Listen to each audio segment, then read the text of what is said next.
kanan darbinef nama edinni kookiyyoona qopheessa karaanaatti cufuuf hin karaanni kaa'u waaqayyootu jeeksa adeemsi karaa koo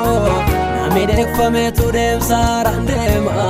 akka marda keewsee si'achi waa'ee koo galmeen dubbifama ammayyuu nan deema tarkaanfadheen darbaa kiyyoo diina korra kan ammoo nan beekaa karaatti nannisu yesuus na gargaara karaa laalaa na fuuka kunkoo daraaree janaaf godhata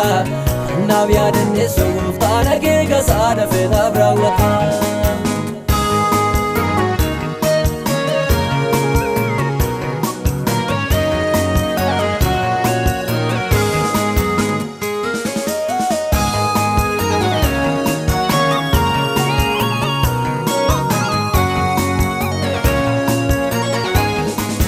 Ballo lamoo gargaarsa gooftaati laga du'aan darbe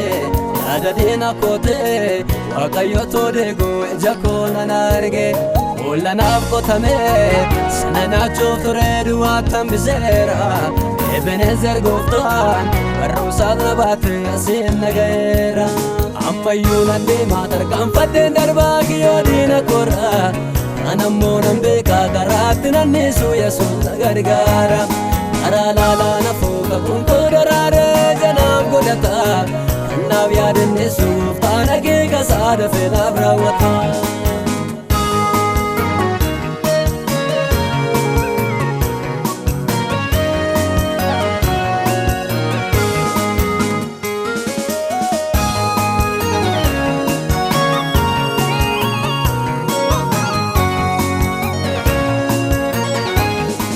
Raandeena meedoof biyya lafaanatti boodarbateera amaan arrangee odeediina kootii jalaa miliqeera dirree lolaarratee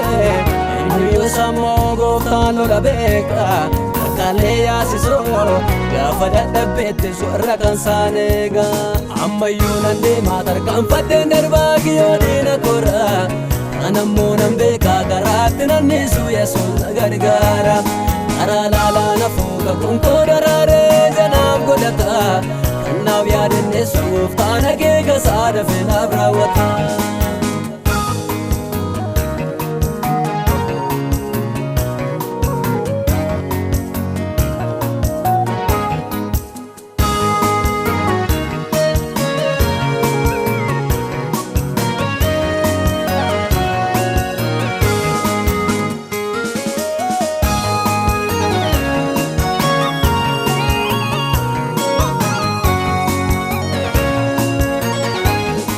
Namoo barbadee jedhee amaan irratti du'a labsaa ture farda na harkisee na durammoo deemu warraan kaana oore balbala mootichaa taa'ee bara dheeraan mimmaan qoboose cal jedhee nan deemee gaaffii kadhannaa koo dachaan na deebise ammayyuu nan deema tarkaanfadheen darbaa kiyyoo diina korra kan ammoo nan beekaa karaatti nannisu yesuus na gargaara karaa laalaa na fuuka kunkoo daraaree janaaf godhata naaf yaadanneessu gooftaan akeeka isaa dafee naaf raawwata.